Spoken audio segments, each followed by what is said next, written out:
class method is defined like this.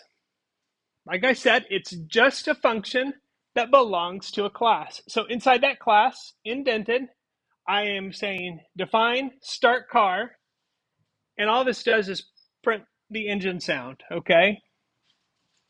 But when I create an instance of the car and then I start the car, it does that thing.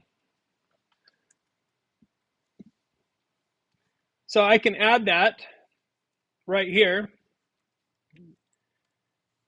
DEF start car.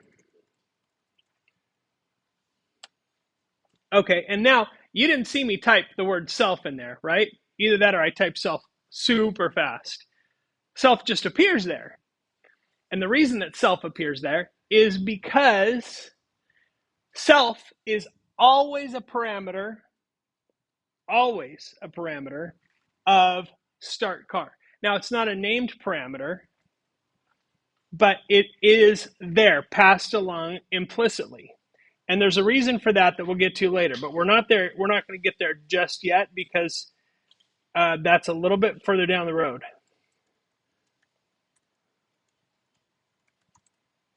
Okay, but here is my start car.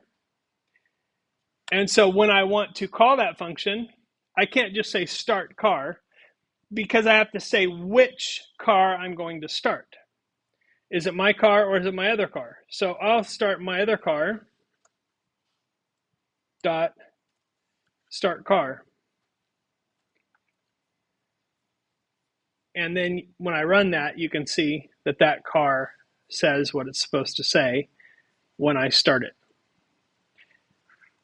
So we have a method that does something, right, like a function, and a property, which is just a variable that belongs to that object or that instance.